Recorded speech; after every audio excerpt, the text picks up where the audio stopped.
J'ai décidé une chose, demain j'arrête de planifier.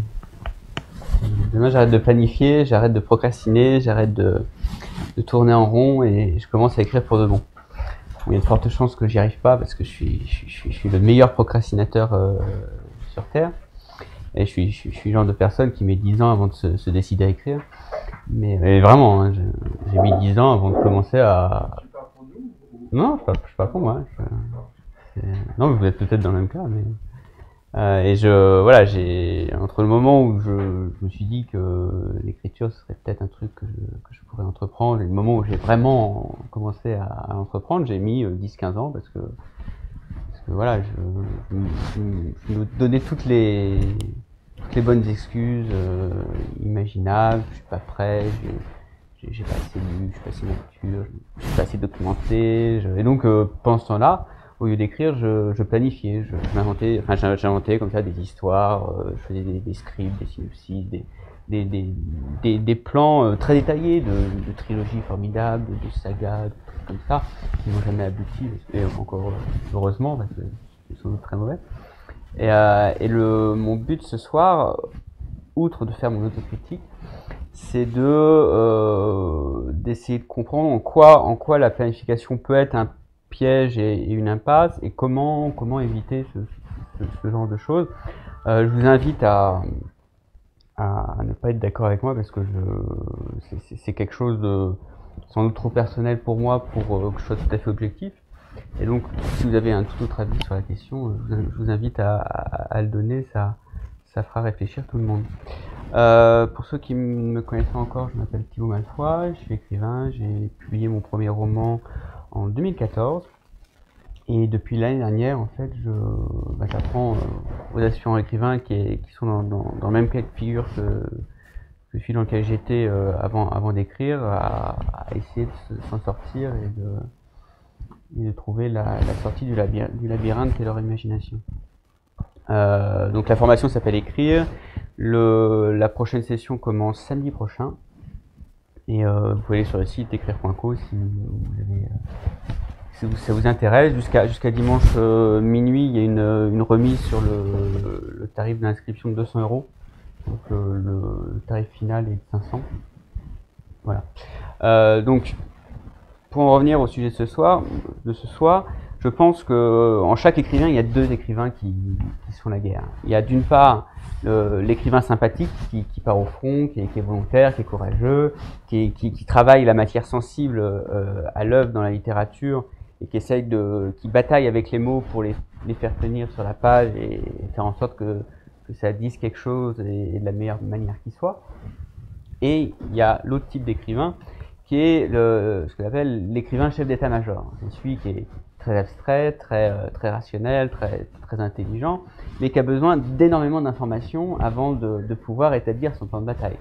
Et donc il envoie des drones, des éclaireurs, il a besoin d'archivistes, de documentaristes, de je sais pas quoi. Et cet écrivain chef d'état-major a tendance surtout au début, à prendre l'ascendant sur l'écrivain poilu dans ses tranchées. Parce que, en fait, je trouve que trop souvent planifier équivaut à procrastiner. Planifier, c'est très bien dans la mesure où ça donne un aperçu de la direction dans laquelle on veut se diriger quand on écrit. Mais et procrastiner aussi, au début c'est pas mal parce que ça permet de maturer le ferment créatif qui va être à l'œuvre dans ce que vous allez écrire. Mais à partir d'un moment, ça devient de la complaisance. C'est une manière de reculer pour mieux sauter et de se dire, d'essayer en fait de se donner des protections face à l'inconnu. Et sauf que vous n'aurez jamais toutes les informations, toutes les protections nécessaires pour lutter face à quelque chose d'indéterminé qui est l'inconnu de ce que vous avez en tête. Et c'est pour ça qu'il ne faut pas avoir peur de l'inconnu, justement. Il faut avoir le courage, et c'est très important quand on est écrivain et tout créateur, écrivain ou autre, d'être courageux, parce que à un moment ou à un autre, faut se jeter à l'eau et se dire bon voilà, là j'ai juste une phrase comme idée, qu'est-ce que je peux faire avec? J'ai deux personnages, une situation, comment développer logiquement le tout en une histoire qui se tient. Et il n'y a pas besoin de mois et de mois de préparation. En une permanence littéraire d'1 h 30, on arrive à débloquer des gens comme ça très simplement par un travail de logique et de sensibilité. C'est les deux moteurs qui travaillent en parallèle chez l'écrivain, l'intelligence et la sensibilité. Mais c'est bien l'intelligence a tendance chez les plus timorés et ceux qui manquent encore d'un courage très clair. L'intelligence a tendance à prendre le dessus sur la sensibilité, et on ne fait pas confiance à sa sensibilité. Et donc du coup, on s'invente tout plein d'impératifs. Il faut, j'ai lu tant de livres sur le sujet que je veux aborder. Il faut que j'ai au moins les 4/5 de mon histoire bien planifiée, avec des choses très organisées, très hiérarchisées pour avancer. Et souvent, ce sont tout ce travail préliminaire. J'avais envie de comparer ça à un tour de chauffe ou un tour d'entraînement pour un coureur ou quelque chose comme ça, mais ça n'a même pas la vertu d'échauffer ce qui est vraiment actif au moment d'écrire, qui est la sensibilité. Et c'est une manière de retarder en fait le véritable travail de l'écrivain, qui est l'écriture. J'ai l'impression d'enfoncer des portes ouvertes, mais c'est bien de le faire parfois. Parce que les idées ne valent rien. C'est ce que je disais tout à l'heure. C'est pour une même idée, on peut avoir 1000 exemples, un chef-d'œuvre, 100 bons livres et le reste de déchets. Parce que ce n'est pas l'idée qui compte, c'est la manière dont on la transcrit par le style, par la forme, et quelle part de nous-mêmes on injecte dans cette idée. C'est des écrivains comme Borges, comme Rémy de Gourmont, comme Marcel Foch disaient que tous les livres ont déjà été écrits, et il ne nous reste plus qu'à les réécrire ou à voir de quelle manière on peut réécrire ces histoires de manière personnelle, justement. Et tant qu'on n'arrive pas à trouver sa manière à soi de raconter les histoires, ça sert à rien en fait, parce que ça a déjà été fait avant. Et je me permets de citer Mallarmé qui disait à Degas: ce n'est point avec des idées qu'on fait des vers, c'est avec des mots. Et ce qui vaut pour la poésie vaut évidemment pour la prose. Ce que vous allez comprendre en écrivant pour de vrai, réellement, en transpirant et en vous arrachant les cheveux, en essayant de donner à voir au lecteur futur ce que vous avez en tête, ça va vous renseigner sur les personnages que vous essayez d'incarner beaucoup plus que tout travail préliminaire et toute planification comme ça fait de l'état-major. Et à un moment, il faut descendre dans la boue des tranchées pour comprendre vraiment qu'est-ce que font vos personnages, qu'est-ce qu'ils veulent, comment ils ressentent. C'est vraiment un travail d'acteur là, à ce moment-là.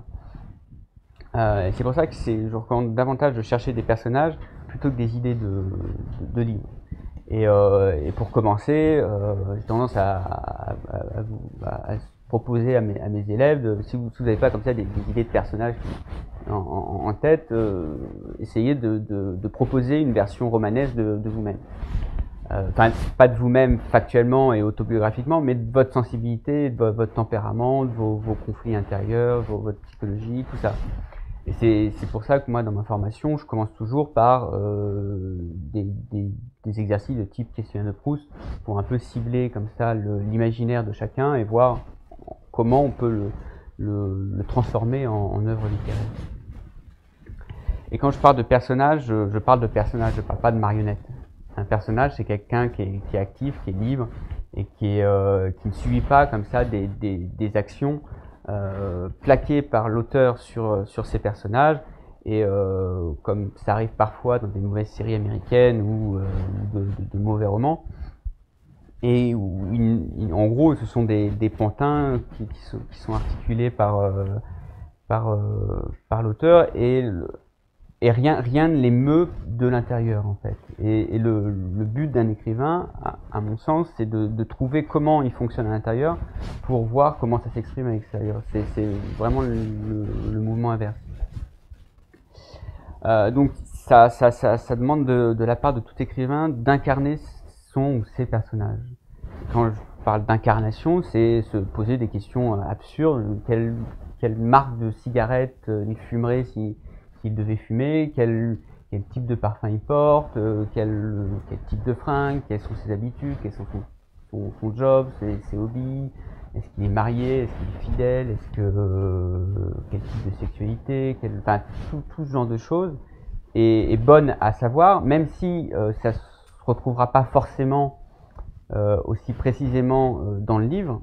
Mais ça, c'est la part de travail de coulisses qui est bon d'entreprendre pour savoir quoi mettre sur scène et qui va comme ça éclairer ce qui se passera sur scène au moment où l'histoire sera écrite.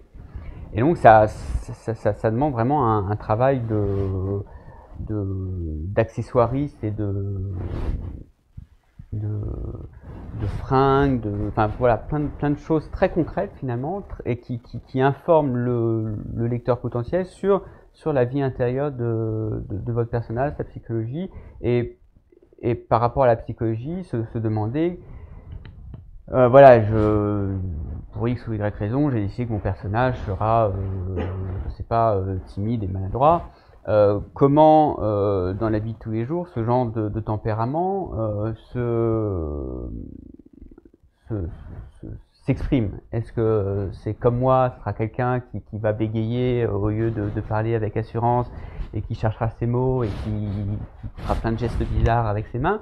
Ou est-ce que c'est quelqu'un qui sera plutôt calme, plutôt réservé, qui restera dans un coin sans parler, en étant très circonspect, en observant tout ce qui se passe, parce que voilà, il manque de confiance en soi, et pour se protéger, il a besoin d'avoir l'illusion de tout contrôler. Voilà, c'est ce genre de cheminement logique et d'interrogation sur la nature humaine, qu'elle soit chez des personnes que vous connaissez ou sur vous-même, comme sur des êtres de fiction. Parce que en fait, c'est le même travail. C'est peu importe si la matière de vos observations est réelle ou fictive, l'important c'est le réflexe intellectuel que vous devez acquérir pour mener à bien le travail. Et pour moi, un personnage romanesque, c'est un personnage qui a une intention et qui est confronté à un conflit. Ça peut être un conflit intérieur, mettons, je sais pas moi, un désir refoulé par exemple. Typiquement, ça c'est un conflit intérieur, et le but de l'écrivain sera d'essayer de comprendre quelles sont les conséquences pratiques de ce désir refoulé. Est-ce qu'il va être refoulé jusqu'à la névrose, ou est-ce que le personnage qui a ce désir refoulé va progressivement réussir à l'accepter et à vivre pleinement son désir? Ou ça peut être un conflit, mettons, avec sa famille, avec ses parents, avec tel groupe social. Dans la précédente session de formation, il y avait une personne qui avait dit, en réponse à un questionnaire de Proust, que sa plus grande peur, c'était de ne pas être accepté par sa communauté. Et ça, c'est génial, parce qu'il y a un conflit immédiat qu'on peut reproduire dans tout plein de situations différentes, et ça a d'ailleurs donné lieu à un exercice de travail à ce sujet. Voilà, ce genre de choses qui donne le potentiel d'une histoire. Parce que s'il n'y a pas de conflit, c'est dur à part si vous êtes un génie, c'est dur de... Vous le faites, hein, c'est impossible. Mais c'est plus compliqué. Hein, et l'intention, ça peut être... Madame Bovary, son intention, c'est de vivre sa vie comme un conte de fées, comme les contes de fées ou la mauvaise littérature qu'elle lisait avant de se marier. Et le conflit, c'est que la vie n'est pas un conte de fées. Et donc du coup, elle fantasme, elle s'endette et elle se suicide. Et ça, en fait, c'est l'élément central et fondamental d'une histoire romanesque. C'est ce que j'appelle l'argument. C'est une équation avec trois paramètres ou trois variables. Il faut un protagoniste, une intention et un conflit. Et bon, le plus important étant bien sûr le protagoniste, duquel découlent les deux composantes suivantes. Et si vous avez les trois, c'est parfait en fait. Et en fait, vous avez tout pour commencer à écrire. Il faut un protagoniste, une intention, un conflit. Mettons l'argument de Gatsby le Magnifique, c'est un jeune millionnaire au passé douteux décide de reconquérir un amour de jeunesse, marié entre-temps, en l'éclaboussant de fêtes, de paillettes et de dollars. Donc le protagoniste, c'est le jeune millionnaire au passé douteux.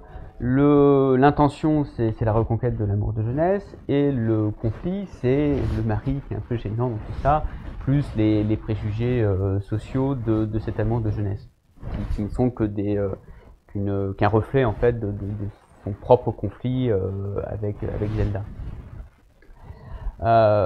Et une fois que vous avez cet élément fondateur de votre histoire, il suffit c'est très simple quand je le dis comme ça, mais il suffit de suivre la ligne de plus grande pente. À savoir, il suffit de dérouler la logique interne des personnages. Ça sous-entend bien sûr de travailler cette logique. Et vraiment de demander à la place de votre personnage comment vous réagiriez et voilà, quelle serait votre vie. Et ça demande beaucoup d'intuition sur la condition humaine et sur la nature des gens, sur leur mode de vie, sur leur mode de pensée. Et c'est là où la qualité, l'une des qualités primordiales d'un écrivain, qui est l'observation, rentre en ligne de compte. C'est que si vous n'observez pas et si vous ne réagissez pas à ce que vous observez, que ce soit dans la vie ou dans vos lectures, dans les films que vous allez voir au cinéma, même dans les musées, enfin, il faut que tout ça structure et informe votre manière de comprendre la psychologie humaine, les mœurs, les humeurs, les tempéraments, pour, une fois lancé dans l'écriture de votre roman, vous ayez comme ça une sensibilité, une intuition très fine de la manière dont votre personnage ou vos personnages vont réagir de la manière la plus logique qui soit. Avec bien sûr le pourcentage d'irrationalité de toute vie humaine. Et ça, je pense que c'est le point le plus important à se poser, à se demander quand on est bloqué, c'est qu'est-ce que je ferais à la place de mon personnage, et partir de sa logique et de sa cohérence interne pour essayer de dérouler un peu la pelote pour en faire quelque chose de linéaire que vous pouvez contempler et structurer en chapitres et en une narration bien claire. De temps en temps, ça vous empêche pas de prendre un peu de distance par rapport aux tranchées, de sortir un peu la tête des tranchées et de contrôler le cap. Être moins, je ne vous demande pas de revenir à l'état-major et de faire votre chef des armées, mais sans être stratège, être tacticien et se demander à chaque fois où vous sentez le personnage vous échapper et échapper à votre contrôle, est-ce que c'est bon ou mauvais? Est-ce que le moment où il part en dérapage non contrôlé, est-ce que c'est une révélation insoupçonnée sur quelque chose de très profond en lui, et c'est le moment où vous dites Eureka, je tiens le vrai sujet de mon histoire, et vous avez atteint vraiment le niveau le plus profond de compréhension de votre personnage? Ou est-ce que c'est juste une distraction de votre imagination? Ou est-ce que c'est une influence, vous avez lu ou vu un livre ou vu un film passionnant mais qui n'a rien à voir avec votre histoire, et et inconsciemment, ça n'a pas réduit un peu votre travail. Voilà, il y a un moment, faut lever la tête, faire un point et replonger ensuite une fois la décision prise. La décision prise n'est pas forcément facile à prendre. Il y a par moments, on se rend compte qu'on a fait un grand pas d'écart par rapport au chemin à suivre, et ça demande de supprimer 5, 7, 10 pages de la semaine de travail qui précédait, parce qu'on a essayé de tenter quelque chose, et tentative faite, on se rend compte que c'est très bien, mais ça n'a pas sa place dans le livre. Et ça, c'est le plus dur, parce que forcément, surtout quand on commence, on a une petite complaisance par rapport à son travail, et on veut forcément tout faire rentrer dans le livre.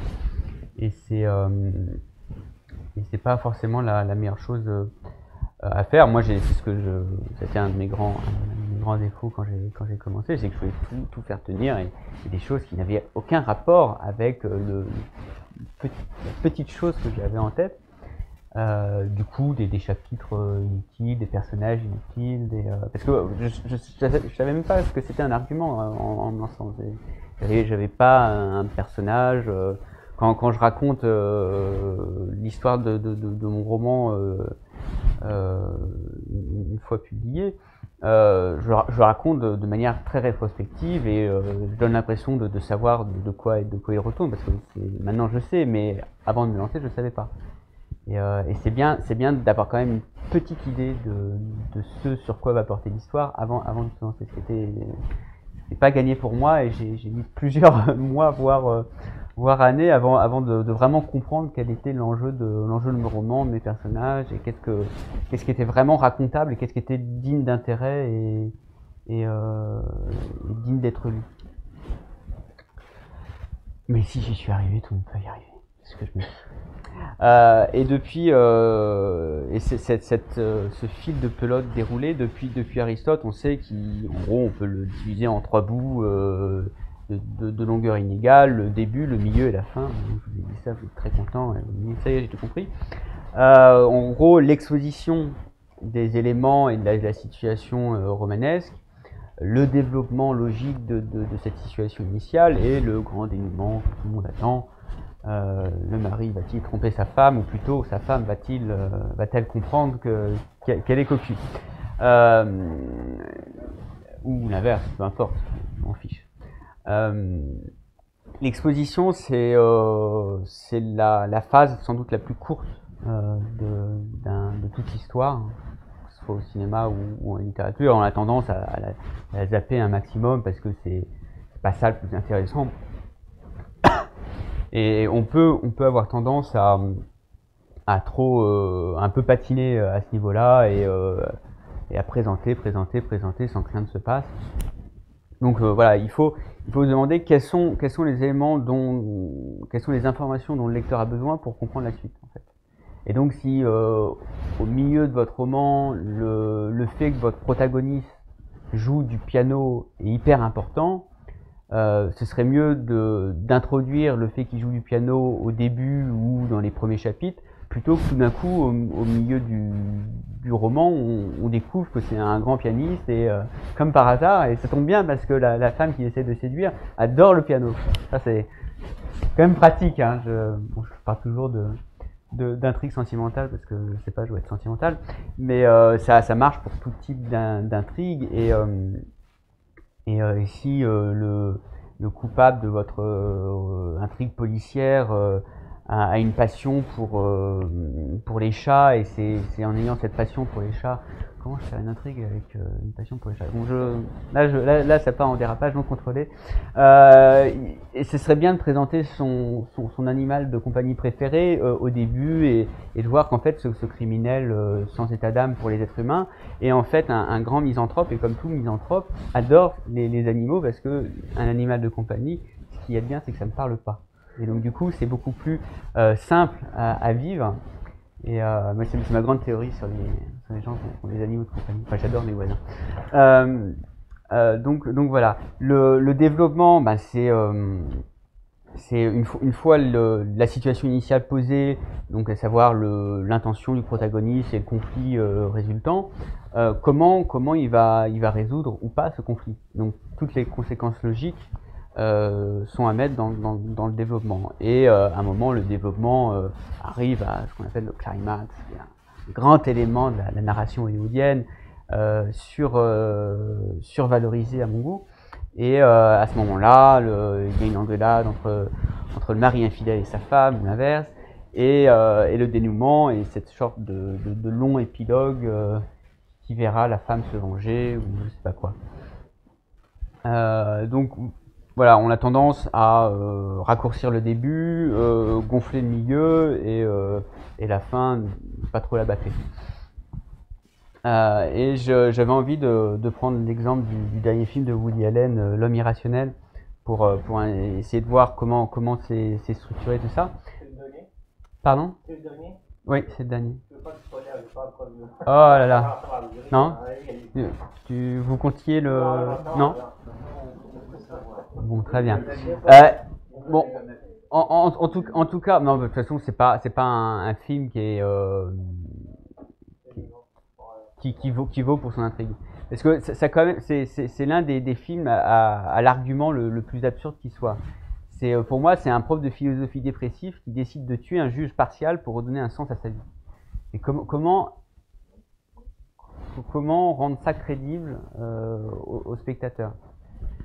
Et là où je trouve le film bancal, c'est que Woody Allen n'a pas justement réussi à rendre la nécessité de tuer ce juge partial très crédible, très concrète, on n'arrive pas du tout à se mettre à la place de ce quadra bedonnant, mais vraiment bedonnant. Je sais pas si c'est une bedaine postiche, ou en tout cas c'était assez impressionnant. Oui. Donc le personnage interprété par Joaquin Phoenix est un prof de philosophie donc dépressif, impuissant, stérile, n'arrivant plus à écrire, sa femme l'a quitté, son meilleur ami s'est fait exploser sur une mine en Irak, ou je sais plus quoi.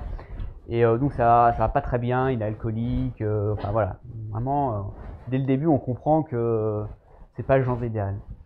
Mais il arrive à Newport pour prendre une chaire de philosophie dans une fac. Donc campus ensoleillé, platane, gazon verdoyant, tout est magnifique. Et lui, c'est une sorte de rockstar déchu, destroy, à côté de ses baskets, alcoolique, enfin voilà. Donc il détonne un peu dans le paysage, mais ses étudiants l'adorent parce que voilà, il n'a pas la veste en tweed un peu ringard, et son côté bad boy séduit bien sûr Emma Stone, qui est l'une de ses étudiantes les plus brillantes. Et très rapidement, on comprend que on est dans un film de Woody Allen, ils vont coucher ensemble. Et dès son arrivée sur le campus, non seulement il y a cette relation qui s'instaure entre le prof et l'élève, mais entre le prof et une autre prof, qui est une sorte de, pareil, une quadra un peu déçue de sa vie maritale très pantouflarde et un peu chiante. Et très rapidement, on comprend qu'elle va tout faire pour le mettre dans son lit. Donc ça, c'est on va dire la situation initiale. Et l'élément perturbateur, c'est Emma Stone et Joaquin Phoenix sont dans un bistrot ou un restaurant américain, et derrière eux, à une table, il y a une mère de famille qui se plaint de la procédure de divorce qu'il oppose à son mari. Et l'avocat du mari fait du golf avec le juge. Et donc du coup, elle désespère parce que l'affaire lui échappe et la garde de ses enfants va lui être retirée. Et donc tout d'un coup, cet être cynique, froid, analytique, nietzschéen qu'interprète Joaquin Phoenix, tout d'un coup, il se transforme en bon samaritain, en être désintéressé, qui veut tuer le juge partial, voire corrompu, voilà, dans une tentative pour rééquilibrer ce monde injuste et défendre la veuve et l'orphelin. Ça, c'est le côté qui est pas très, très, ben, pas bien senti. C'est possible hein, que tout d'un coup il y ait peut-être des revirements, mais il n'arrive pas à nous le. On n'est pas dans la peau de ce prof de philo et on comprend pas vraiment. Enfin, on sent, on comprend, mais on sent pas en fait. C'est ça la différence. C'est pas urgent, c'est pas urgent. Oui, ben il y a la nécessité vraiment primordiale tout d'un coup de tuer ce type qu'il ne connaît pas en plus. Et encore, si c'était sa meilleure amie ou sa sœur qui était face à ce juge, on comprendrait. Mais là, il connaît même pas la victime de l'injustice. Donc, voilà, l'élément perturbateur est un peu léger pour véritablement persuader le spectateur. Oui, voilà, c'est ça. Bah, il est très dans la veine là. Et ça aurait pu faire vraiment un match point et ça n'en est pas. Hein. Moi, je m'attendais à un match point en fait. C'est peut-être pour ça que je suis déçu. J'allais voir un autre film en fait. Et donc le développement, donc vraiment le cœur de l'histoire, c'est comment il s'organise pour tuer le juge sans être inculpé, enfin sans laisser de traces, le crime parfait. Et une fois le crime perpétré, comment voir quelles sont les conséquences en fait de son acte, que ce soit par rapport aux autorités judiciaires, à Emma Stone ou à lui-même. Et est-ce que ça lui a donné goût à la vie de nouveau? Est-ce qu'il a retrouvé un appétit intellectuel, sexuel? Bon, hélas, oui. Donc le crime paie d'une certaine manière. Donc forcément, il couche avec Emma Stone.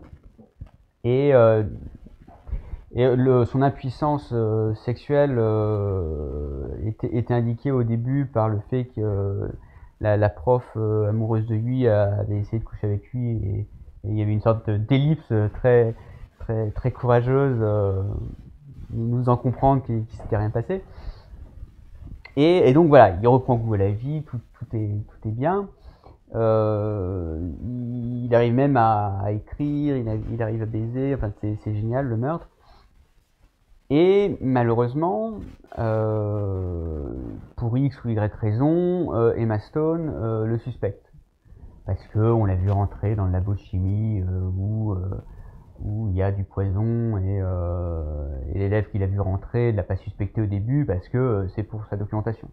C'est assez pratique, je devrais sortir. Donc si on vous prend avec une ceinture d'explosifs, vous dites oh, je me documente pour mon roman. Voilà, donc les élèves naïfs, c'est pratique. Mais Emma Stone, qui est très intelligente, recroise ces informations et en vient à suspecter son prof. Son prof et amant, gros problème. Et là, c'est un peu le climax du film. Elle en vient à le confronter et là, il lui révèle la vérité. Grosse scène de larmes. Terrible, tu peux pas faire ça. Et le dénouement, en fait, c'est le spectateur veut savoir qu'est-ce qui va se passer. Est-ce que comme Emma Stone lui demande est-ce qu'il va se dénoncer, parce que non seulement elle a compris que c'était lui le meurtrier, mais en plus la police a inculpé un innocent du meurtre du juge. Et ça, c'est la goutte d'eau qui fait déborder les balles. Elle ne peut pas supporter qu'un innocent aille en prison. Elle aurait pu fermer les yeux s'il n'y avait pas d'innocent, mais alors là, un innocent, terrible. Donc voilà, qu'est-ce qui va se passer? Comment il va s'en sortir? Moi, j'aurais bien aimé qu'il s'en sorte, parce que c'est un Woody Allen, il faut que la morale soit écornée d'une manière ou d'une autre. Et donc, lui, malgré ses discours sur le courage en cours de philosophie, à un moment, son instinct de survie l'emporte sur ses beaux discours et il décide de tuer son élève et maîtresse. Et bah oui, je suis désolé. Mais bon, ça fait longtemps qu'il est sorti. Hein. C'était signe que tu ne pouvais pas vraiment le voir.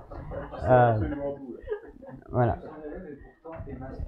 Non, alors il veut la tuer. J'ai pas dit qu'il l'a tué. Ah oui. Bon, je peux m'arrêter. Je peux m'arrêter là. Hein. Et en fait, au moment où il veut, en fait, son plan, c'est elle a un cours de chant, de piano, de musique, je sais pas quoi, tel jour à telle heure, il le sait, et en gros, son but, c'est de la rencontrer devant les ascenseurs à l'étage où elle a son cours, et de la jeter dans le vide puisqu'il a trafiqué l'ascenseur pour que quand les portes de l'ascenseur s'ouvrent, il n'y ait pas d'ascenseur à ce moment-là.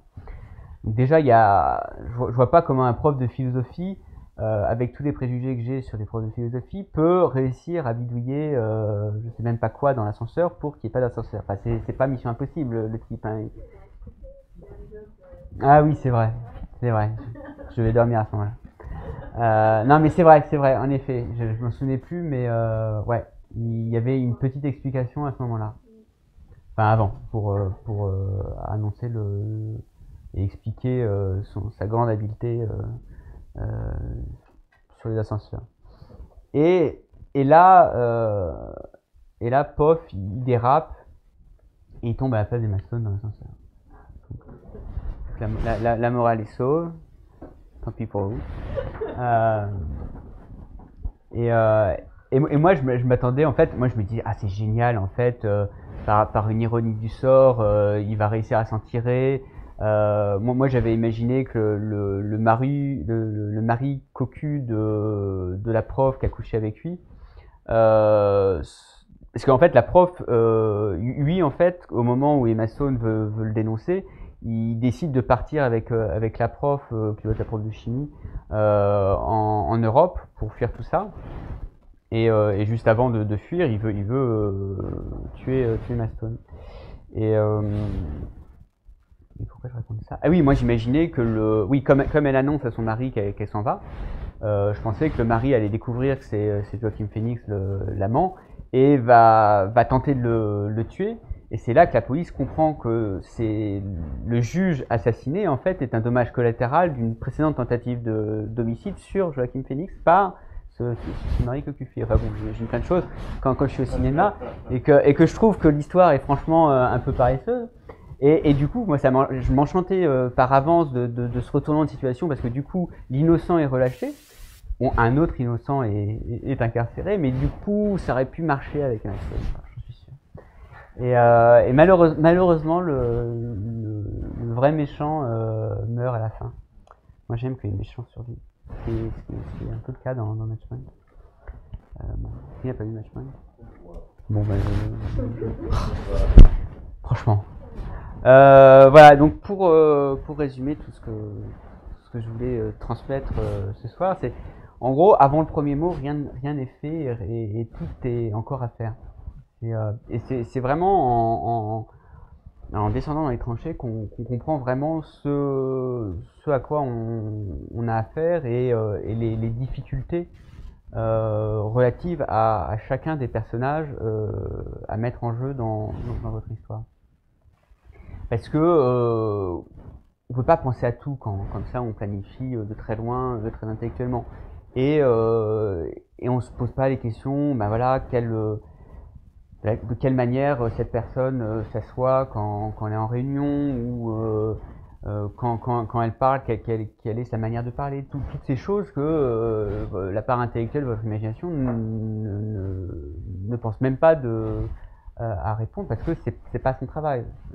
C'est un travail de la sensibilité à ce moment-là. Et ça c'est quelque chose qui vient très rapidement quand on commence à écrire.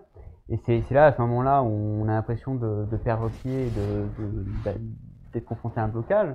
C'est juste qu'en fait, on réalise que jusqu'alors, on ne s'était pas posé les bonnes questions. Et que c'est bien beau d'imaginer des histoires compliquées, des structures compliquées. Moi, j'adore imaginer des structures compliquées. J'imagine des structures circulaires qui bouclent parfaitement, comme dans le court-métrage de Chris Marker, La Jetée. Je ne sais pas si vous avez vu La Jetée. Non, bon. La Jetée de Chris Marker, c'est un court-métrage génial. Ça doit durer 20-30 minutes. Et ça a inspiré entre autres L'Armée des 12 singes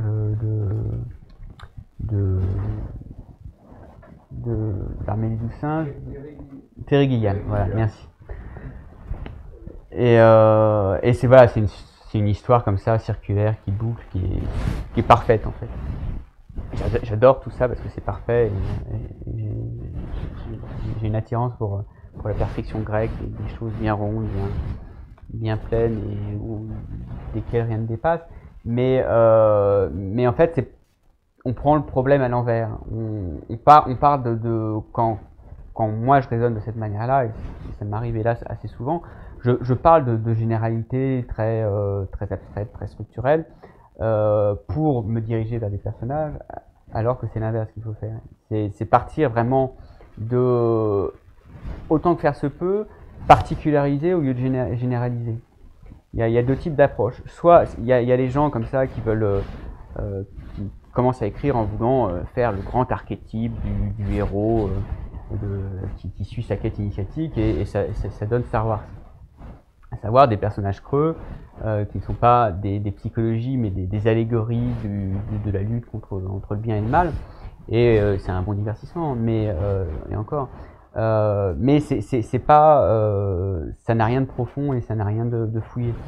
Et l'inverse, je trouve, est plus juste et plus fin. C'est à partir de quelques éléments d'observation extérieure ou personnelle, essayer de créer un personnage comme ça, très humain, très charnel, avec une pensée, avec un contexte. Le contexte est important également.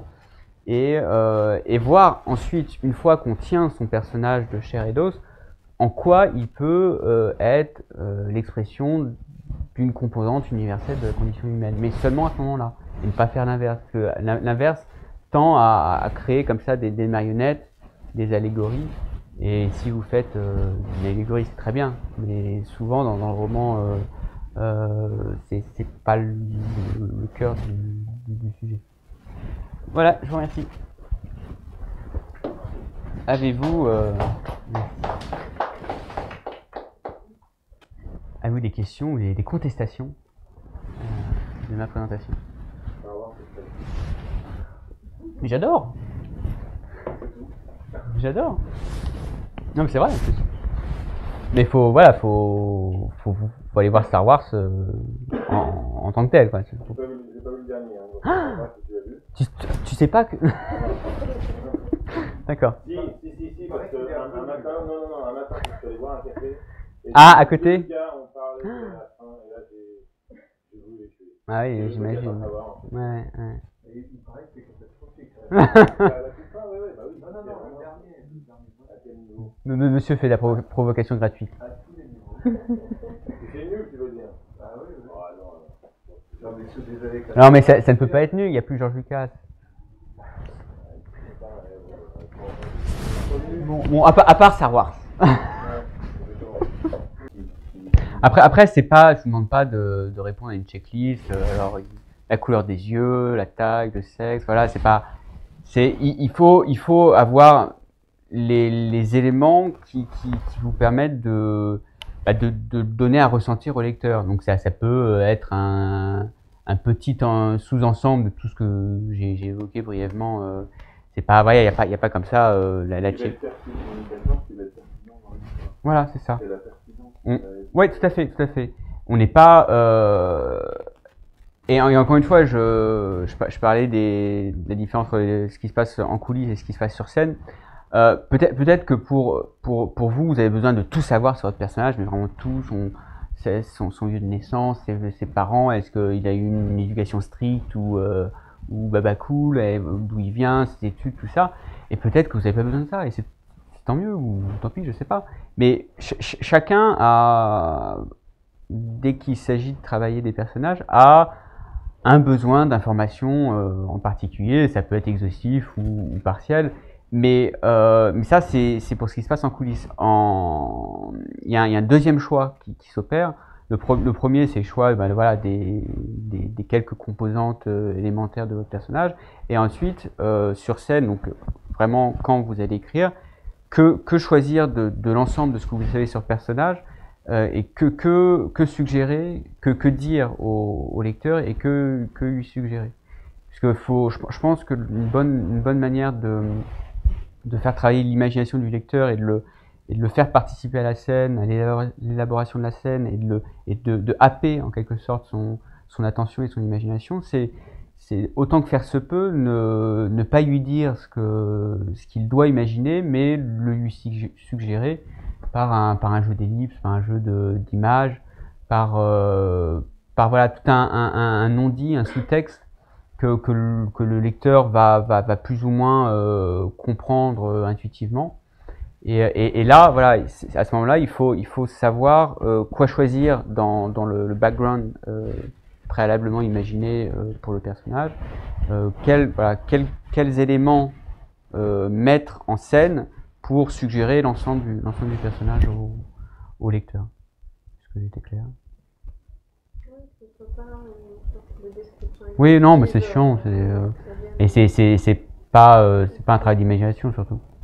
Le travail d'imagination, c'est sachant que ce personnage a tel tempérament, comment visuellement et le retranscrire à l'extérieur en fait. Et comment par un tic, par des gestes, par une intonation particulière ou une manière de se comporter par rapport à un autre personnage, faire comprendre au lecteur que ce personnage est un pervers narcissique, un emporté, un maladroit, enfin je sais pas. Et c'est ça, en fait, c'est ça qui est le plus dur. C'est pas de la logique un peu générale de l'histoire, elle se fait assez rapidement.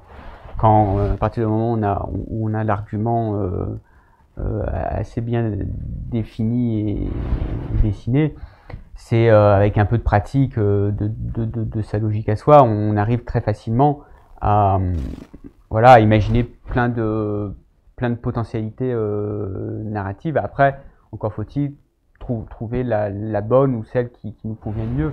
Et ça, c'est aussi pas forcément évident, mais en tout cas pour moi, le plus compliqué, c'est une fois en train d'écrire, comment, et c'est vraiment là que le travail d'imagination commence, et seulement là, comment donner à voir le personnage au lecteur sans lui dire ce qu'il doit penser, imaginer. Dans la répartition tripartite de l'histoire entre exposition, développement et dénouement, c'est bien de savoir à peu près comment exposer vos personnages et quoi de vos personnages, et voir après avoir une bonne partie du développement en tête approximativement, et c'est pas la peine de savoir précisément à la minute près qu'est-ce qui va se passer, mais voilà, d'avoir une vision assez générale. Le dénouement, je pense que c'est pas nécessaire. Enfin, ça peut, on peut avoir commencé l'écriture d'un roman avec en tête déjà le dénouement bien clair, la scène finale, parce que c'est de cette scène finale que tout le reste va découler, dont tout le reste va découler. Mais c'est pas important. Enfin, c'est pas nécessaire. Voilà.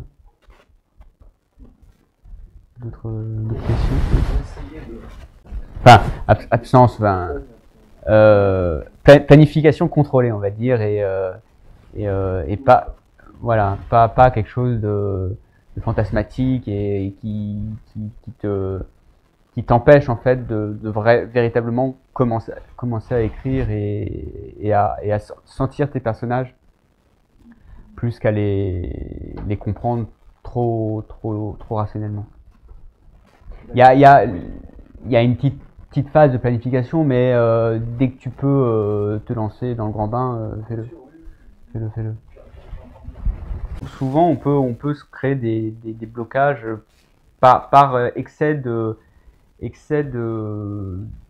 préparation, parce qu'on veut être surpréparé, on veut tout savoir sur son sujet ou ses personnages, mais on ne sait jamais tout. Et c'est pour ça qu'en fait on écrit un livre.